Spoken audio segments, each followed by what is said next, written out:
Ashley is just everything to us. Like this is everything, and she know it. Yeah. I'm indebted to her for the rest of my life. And like, you don't want her hurt, you just want her gone. You know what I'm saying? Yeah, out of here. Okay. That will put my address off for over 100,000 people to see. Mm-hmm. But if y'all can get that done, like, the sooner y'all can get that done, like, the next week and a half, I'll throw an extra 5 on there. Cool.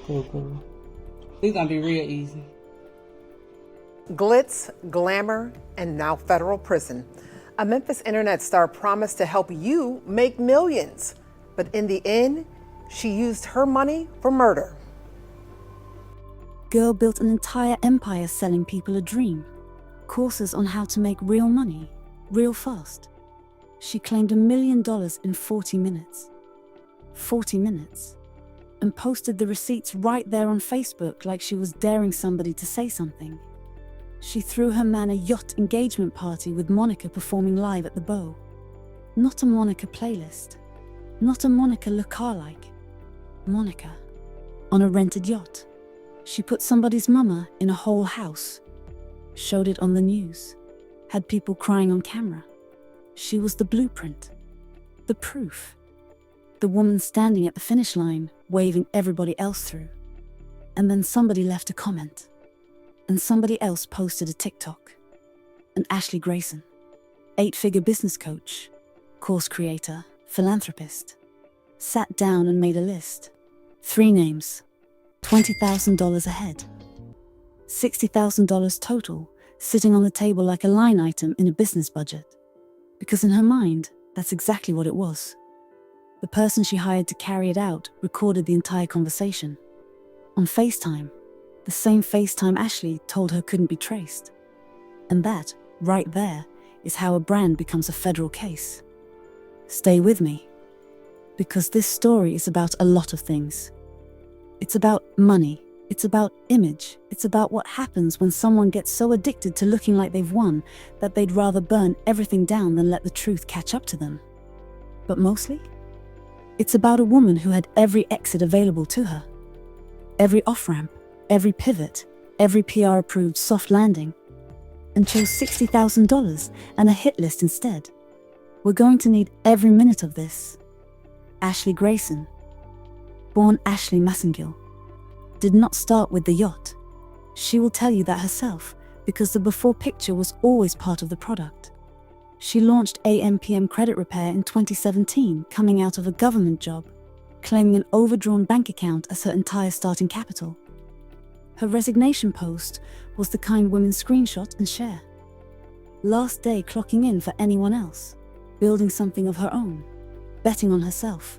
And the brand she built around that story was genuinely compelling. 200,000 Facebook followers by 2020. A financial literacy book. Corporate partnership conversations. A real following of women who believed in what she was selling. Not just the courses, but the possibility. She understood the assignment. The internet rewarded her. Then September 2021, she launched Digital Course Recipe, a program teaching people how to turn their own skills into sellable online content, the same way she had. And on launch day, she posted a number that stopped timelines cold. $1 million. 40 minutes. No paid ads. Just her community, her God, and her hashtag. She said it with the confidence of a woman who had nothing to hide. And look, half the internet celebrated with her, but the other half started doing math. Because $1 million in 40 minutes with no advertising is the kind of claim that doesn't sit quietly. It invites scrutiny. It invites questions. And questions, for Ashley Grayson, were about to become a very serious problem. But before the questions caught up, she was living. North Carolina mansion on social media. Brand new fiancé in Joshua Grayson, a fellow online entrepreneur. And a proposal moment that broke the internet just a little bit.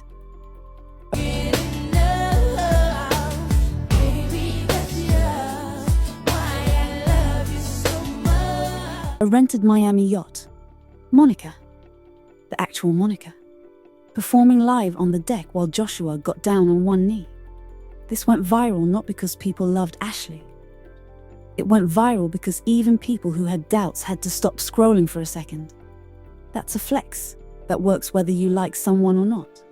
At her absolute peak, Ashley Grayson looked completely untouchable.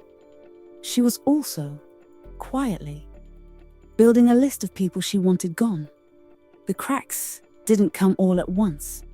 They came the way they always do. Quietly, from the customers first. Deleted reviews, blocked comments, DMs going nowhere. Women who paid $1,000, sometimes $2,000, for the digital course recipe program and came away feeling like the content was assembled from things they could have Googled for free. Generic slides, Zoom calls where Ashley was checked out, a refund process that apparently only moved in one direction.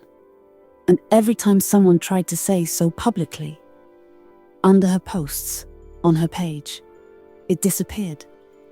Now everybody edits their testimonials. But Ashley's page was perfect. 100% 5-star reviews. Not one, it was decent, but not one, I'm still waiting on results. Just win after win after win, in the same voice, with the same energy. And when your whole brand is teaching women how to build something real and trustworthy, that kind of perfection is actually its own red flag. Real businesses have dissatisfied customers. Scam businesses delete them. She scams people out of $1,000, sometimes $2,000, to be able to fund this lifestyle that she's flaunting all over the internet. That's Cheryl Hodge, TikTok creator, not a journalist, not a private investigator, just a woman with a following, a fine-tooth comb, and a lot of time to look at the details Ashley was hoping nobody would notice.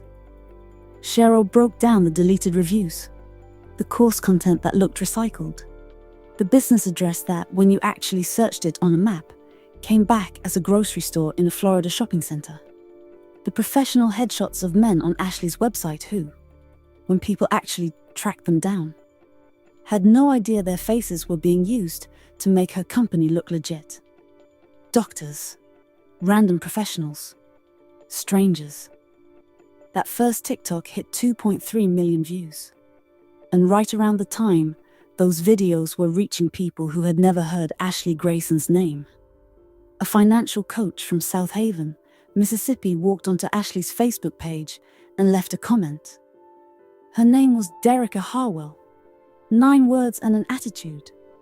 That's it. No expose. No receipts.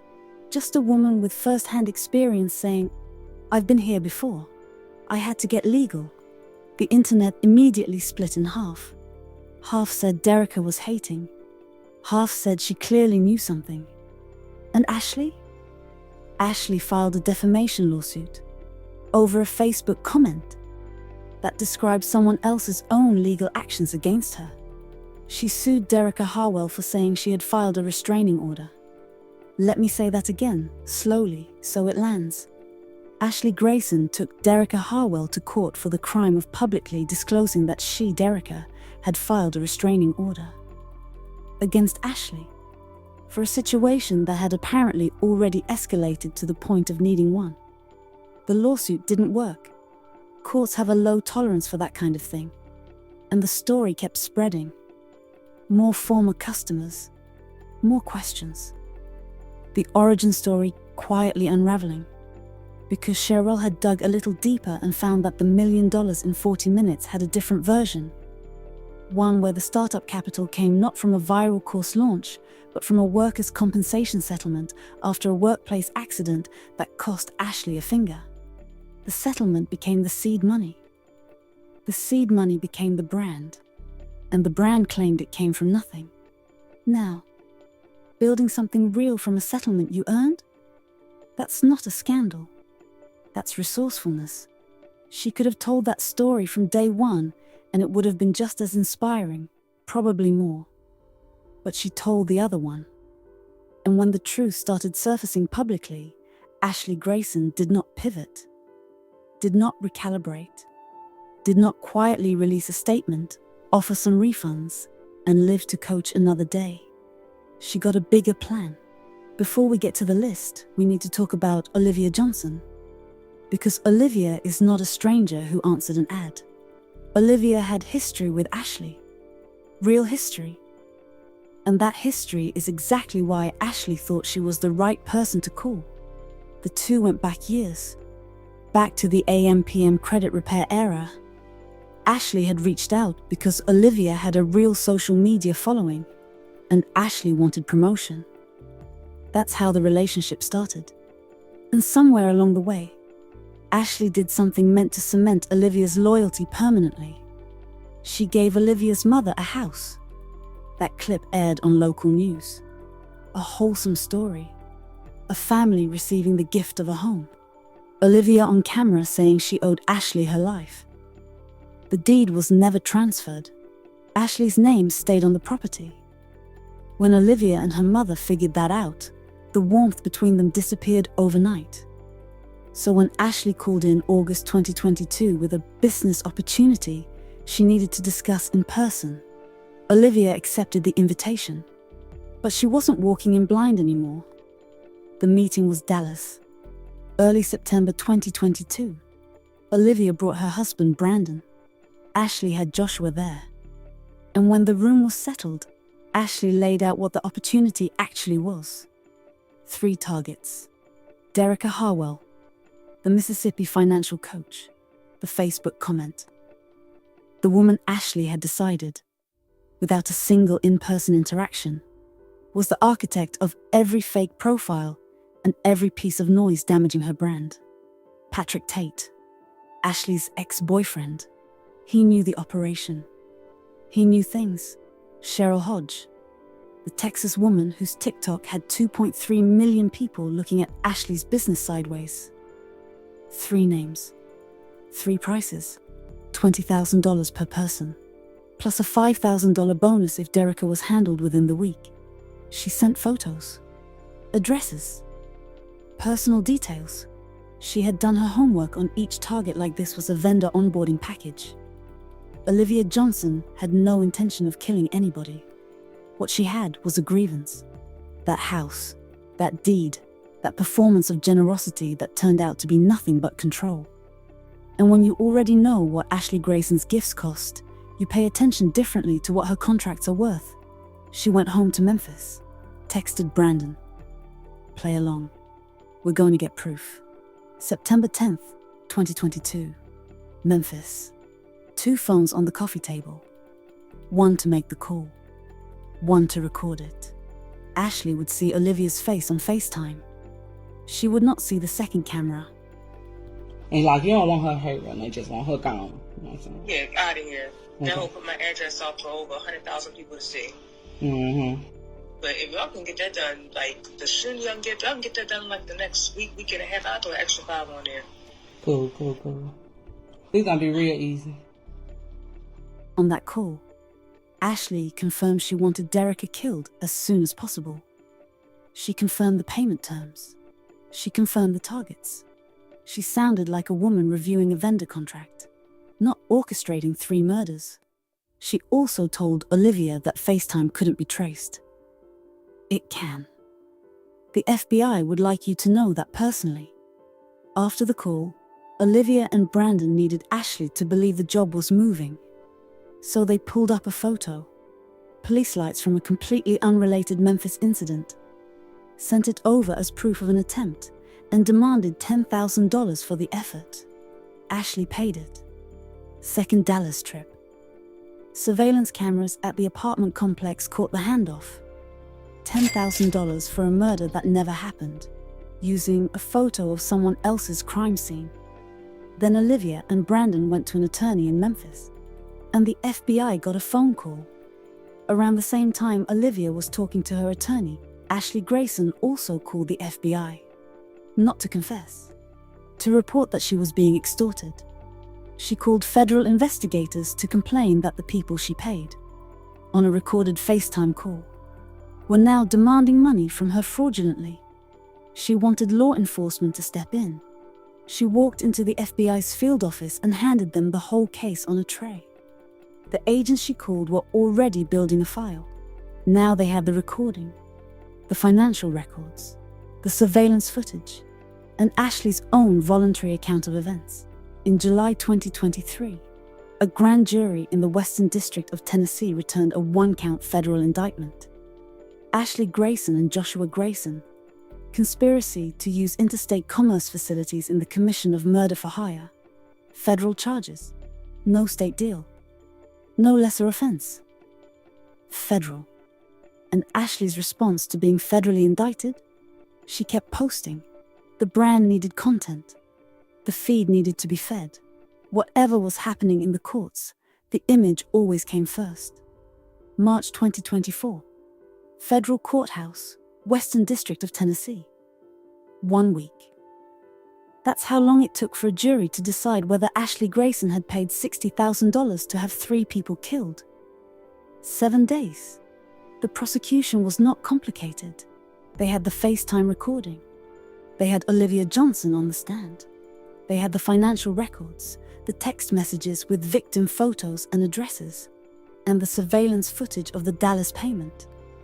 The receipts, as Ashley always liked to call them, were complete. The defense argued the FaceTime video was spliced and edited, that Ashley never said kill or die on that call.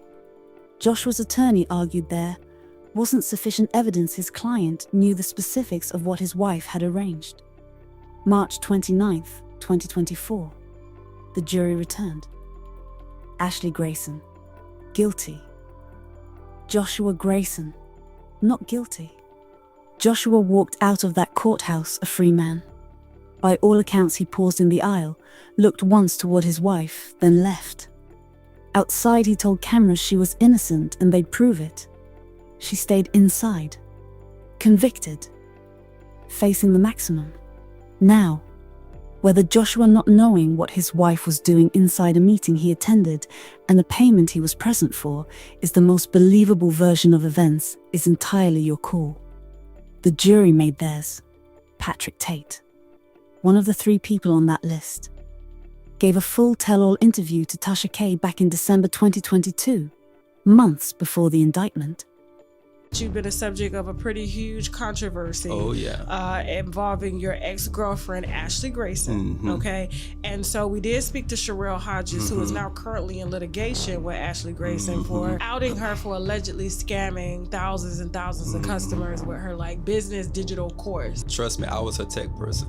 I was the person that did everything. When we were together, I will say, like, I respect that everything that I saw was legit.